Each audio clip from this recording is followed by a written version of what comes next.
Assalamualaikum warahmatullahi wabarakatuh. Perkenalkan, kami dari kelompok 4. Saya Felina Putri. Saya Emilia Nantika Yasmin. Saya Putra Viola Rahma. Dan saya Anissa Fikri. Kami dari kelompok 4 akan menjelaskan tentang materi akidah akhlak kelas 7. Tentang akidah Islam. Yang pertama akan dibawakan oleh Mbak Anissa. Pengertian akidah Islam. Makna akidah secara bahasa dari kata aqada, yaqidu, aqidatun, yang berarti ikatan atau perjanjian. Para ulama memberi pengertian akidah sebagai berikut. Ma aqada alaihi qalbu wa dhamiru. Artinya sesuatu yang terikat kepadanya hati dan hati nurani. Dalam Al-Quran kata akidah sering disebutkan antara lain dalam surat Al-Maidah ayat 1. Bismillahirrahmanirrahim. Ya ayyuhallazina amanu aufu bil uqud. Yang artinya wahai orang-orang yang beriman, penuhilah akad-akad itu. Adapun yang dimaksud akidah adalah janji atau keyakinan kepada Allah Subhanahu wa taala. Menurut istilah, akidah adalah suatu pokok atau dasar keyakinan yang harus dipegang oleh orang yang mempercayainya. Secara umum, akidah dapat digunakan oleh ajaran Islam ataupun akidah di luar Islam. Sehingga ada akidah Islam, akidah Nasrani, dan akidah Yahudi dan akidah-akidah yang lain. Dengan begitu, kita juga menyimpulkan ada akidah yang benar atau lurus dan ada akidah yang sesat atau salah. Maka akidah Islam atau al-aqidatul al-islamiyah bisa diartikan sebagai pokok-pokok kepercayaan yang harus diyakini kebenarannya setiap orang yang beragama Islam atau Muslim. Ketika seseorang berakidah Islam, maka fondasi awal untuk membangun akidah atau keyakinannya adalah keyakinan terhadap Allah sebagai Tuhan yang wajib disembah.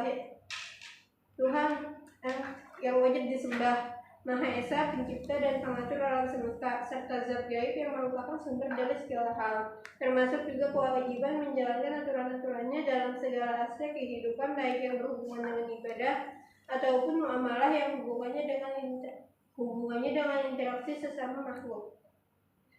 Materi selanjutnya akan disampaikan oleh Kak Putri. Selanjutnya di sini tuh ada dasar hukum akidah Islam.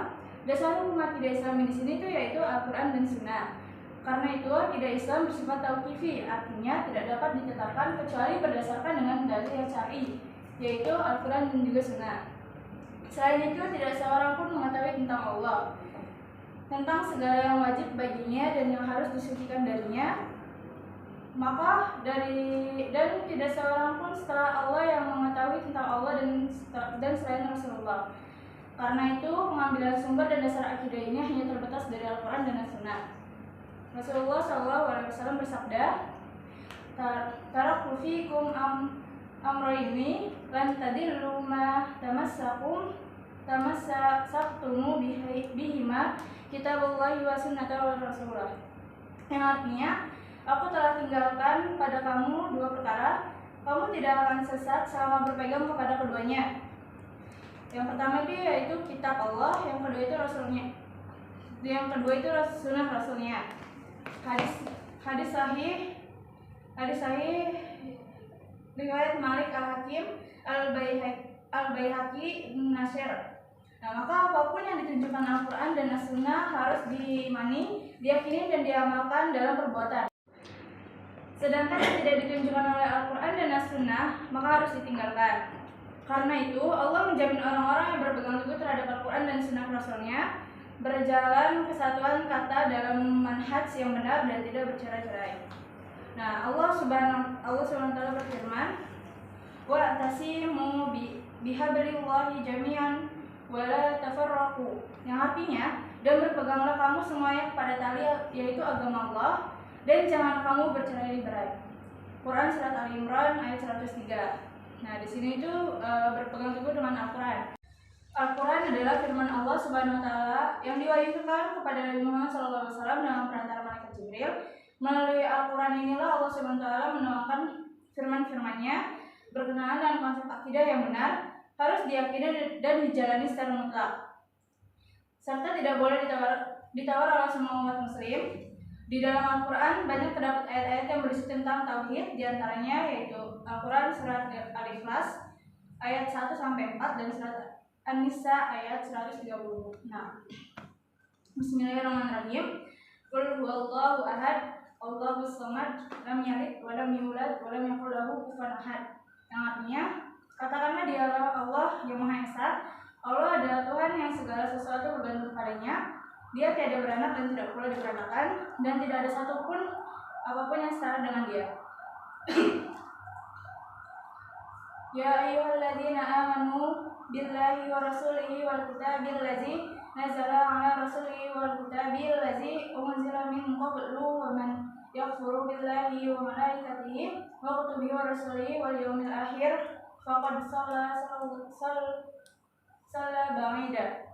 Yang artinya, wahai orang-orang yang beriman, tetaplah beriman kepada Allah dan Rasul-Nya dan kepada kitab yang Allah turunkan kepada Rasul-Nya serta kitab yang Allah turunkan sebelumnya. Barang siapa yang kafir kepada Allah, maka malaikat-malaikatnya, kitab-kitabnya, rasul-rasulnya, dan hari kemudian, maka sesungguhnya orang itu telah sesat sejauh-jauhnya. Quran Surat An-Nisa ayat 136.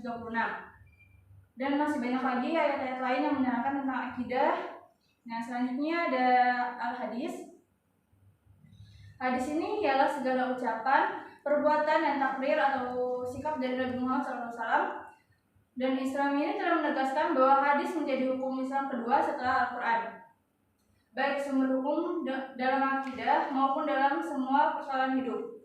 Hadis dijadikan dasar hukum kedua setelah Al-Quran. Karena yang pertama ini sebabnya semua yang disadarkan kepada Nabi Muhammad SAW adalah wahyu dari Allah, bukan sekedar mempertahankan nafsu saja. Sebagaimana firman Allah Subhanahu Wa Taala, Bismillahirrahmanirrahim. Wa ma yantiqu anil hawa in wa illa wahyu yuha. Yang artinya, dan tidaklah yang diucapkannya itu menurut kemauan hanya nafsunya. Ucapannya ia tiada lain hanyalah wahyu yang diwahyukan kepadanya. Quran Surat An-Najm ayat 3-4. Yang kedua itu karena Allah telah memberikan petunjuk kepada manusia agar mengikuti kebenaran yang disampaikan Rasulullah sebagaimana firman-Nya. Bismillahirrahmanirrahim. Wa ma atakumur rasulu fakhudhuhu wa ma nahakum anhu fatuhum wattaqullaha innallaha syadidul iqab. Yang artinya, apa yang diberikan Rasul padamu maka terimalah dia, dan apa yang dilarangnya bagimu maka tinggalkanlah. Quran Surat Al-Hasyr ayat 7. Yang ketiga, karena banyak hadis yang menjelaskan maksud beberapa ayat Al-Quran yang masih bersifat global yang termasuk masalah akidah Islam. Sebagaimana firman-Nya, Bismillahirrahmanirrahim, wa'budullaha wa la tusyriku bihi syai'an. Yang artinya, dan sembahlah Allah dan janganlah kamu mempersekutukannya dengan sesuatu apapun. Quran Surat An-Nisa ayat 36. Ayat tersebut menjelaskan tentang perintah untuk menyembah Allah Subhanahu Wa Taala saja dan larangan menyekutukannya Dia dengan apapun, tetapi tidak menjelaskan bagaimana cara menyembah Allah secara rinci dan bagaimana pula sikap yang tergolong menyekutukannya. Tata cara menyembah Allah Subhanahu Wa Taala dan berbagai bentuk perbuatan menyekutukannya dapat dipahami melalui hadis Nabi Muhammad SAW, sehingga fungsi hadis ini untuk memperjelas maksud dari ayat-ayat Al-Quran. Sebagai contoh hadis yang menjelaskan bentuk-bentuk menyekutukan Allah Subhanahu Wa Taala, yaitu seperti memuja patung atau minta tolong kepada roh atau nenek moyang, membuat sesaji untuk jin ataupun setan. Nah, selanjutnya ada pun hadis yang menjelaskan tentang akidah. An Abi Hurairah qala kana Nabi sallallahu alaihi wasallam barizan yauman lin-nasi fa'atahu Jibril faqala mal iman qala al-imanu an tu'minu billahi wa malaikatihi wa kutubihi wa bi liqatihi wa rasulihi wa tu'mina bil ba'si. Dari Abu Hurairah radhiyallahu anhu berkata bahwa Nabi Muhammad SAW pada suatu hari bersama dengan para sahabat, lalu datang malaikat Jibril alaihissalam yang kemudian bertanya, apakah iman itu? Nabi SAW menjawab, iman itu adalah kamu beriman kepada Allah, malaikat-malaikatnya, kitab-kitabnya, pertemuan dengannya, rasul-rasulnya, dan kamu beriman kepada hari bangkit. Hadis riwayat Bukhari. Nah, jika kita cermati dari beberapa hadis, maka kita itu akan tahu ini banyak isinya dan tidak akan menyalahi isi dari Al-Quran. Nah, dalam hal ini itu berkaitan dengan akidah yang secara umum disebut dengan keimanan. Hal ini itu semakin memperkuat keyakinan kita bahwa hadis adalah sumber hukum kedua setelah Al-Quran yang harus diyakini oleh umat Islam, baik hal akidah ataupun yang lainnya. Keduanya itu tidak bisa dipisahkan dengan satu sama lain. Selanjutnya yang akan dijelaskan oleh Emira Najla Yasmin. Selanjutnya ada tujuan mempelajari akidah Islam. Yang pertama, untuk memupuk dan mengembangkan dasar ketuhanan yang telah ada sejak manusia lahir. Dengan mengetahui dasar ketuhanan manusia yang telah diberikan kesaksian sejak lahir bahwa Allah sebagai Tuhannya, maka diperlunya kita meningkatkan keimanan melalui amal kebaikan agar senantiasa mendapatkan ridho dari Allah Subhanahu wa taala. Wa'id akhadha rabbaka min bani Adam min zuhurihim zurriyatahum wa ashhaduhum ala anfusihim alaistu birabbikum qalu bala syahidna an taqula yaumal qiyamah inna kunna an hadza ghafilin. Selanjutnya yang kedua, untuk menghindarkan diri dari kemusyrikan. Di antara tujuan seseorang mempelajari akidah yang benar adalah agar tidak terjadi penyimpangan dan tersesat dari jalan yang telah Allah tunjukkan, karena inilah jalan yang lurus yang ditetapkan oleh Allah untuk diikuti hamba-hambanya.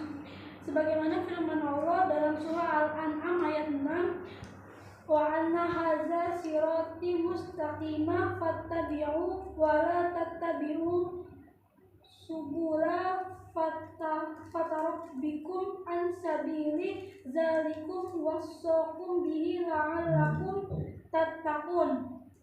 Yang ketiga, untuk menghindari diri dari pengaruh akal dan pikiran yang menyesatkan. Manusia diberi kelebihan oleh Allah dari makhluk lainnya berupa akal pikiran, pendapat-pendapat atau paham-paham yang semata-mata didasarkan oleh akal manusia.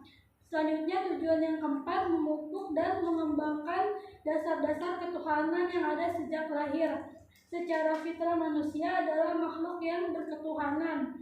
Sejak dilahirkan, manusia cenderung mengakui adanya Tuhan. Dengan naluri ketuhanan, manusia berusaha untuk mencari Tuhannya. Kemampuan akal dan ilmu yang berbeda-beda memungkinkan manusia untuk akan keliru mengenal Tuhannya dengan akidah atau naluri. Selanjutnya, tujuan yang kelima, menghindari diri dari pengaruh akal pikiran yang menyesatkan. Manusia diberi oleh Allah dari makhluk lainnya yang berupa akal pikiran, pendapat-pendapat atau paham-paham yang semata-mata didasarkan oleh akal manusia. Selanjutnya ada pengertian iman, Islam, dan ihsan yang akan dijelaskan oleh Mbak Felina. Selanjutnya pengertian iman, Islam, dan ihsan. Menurut bahasa amana yu'minu imanan, yang berarti percaya. Sedangkan menurut istilah iman adalah al-imanu huwa tasdiqu bil qalbi wa iqraru bil lisani wa amalun bil arkani. Yang artinya iman adalah membenarkan dengan hati, mengucapkan dengan lisan, dan dilaksanakan dengan anggota badan atau perbuatan. Selanjutnya ada 3 tingkatan iman. Yang pertama, tingkatan mengenal, artinya seseorang baru mengenal sesuatu yang diimani. Yang kedua, tingkatan kesadaran, artinya iman seseorang sudah lebih tinggi karena sesuatu yang diimani didasari oleh alasan tertentu. Yang ketiga, tingkat hakul yakin, artinya iman yang tertinggi. Seseorang mengimani sesuatu tidak hanya mengetahui dengan alasan tertentu, tapi diikuti dengan ketaatan dan berserah diri kepada Allah Subhanahu wa taala.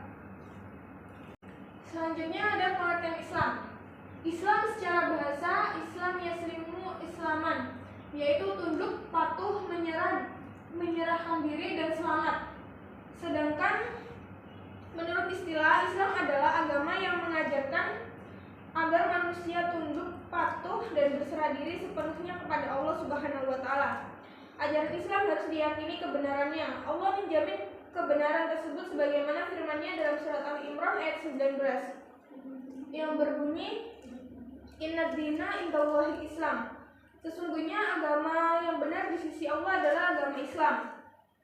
Selanjutnya, pengertian ihsan. Ihsan berasal dari kata bahasa Arab ihsan yahsinu ihsanan, yang artinya adalah berbuat baik, berbakti atau mengabdikan diri. Sedangkan menurut istilah, berbakti dan mengabdikan diri kepada Allah Subhanahu wa Ta'ala dengan dilandasi kesadaran dan keikhlasan. Berbakti kepada Allah yakni berbuat sesuatu yang bermanfaat bagi diri sendiri, sesama manusia maupun bagi makhluk lain. Semua perbuatan itu dilakukan semata-mata karena Allah, seolah-olah orang yang melakukan perbuatan itu sedang berhadapan dengan Allah. Selanjutnya, hubungan iman, Islam, dan ihsan. Hubungan antara iman, Islam, dan ihsan sangat erat dan tidak dapat dipisahkan. Ketiganya merupakan unsur pokok yang harus ada dalam diri seseorang muslim. Yang pertama, iman menekankan keyakinan atau amal batin tentang ketuhanan, kenabian, dan hal-hal gaib dibahas dalam ilmu tauhid. Yang kedua, Islam menekankan tindakan nyata sebagai bukti keimanan meliputi 5 rukun Islam. Selanjutnya, ihsan. Perwujudan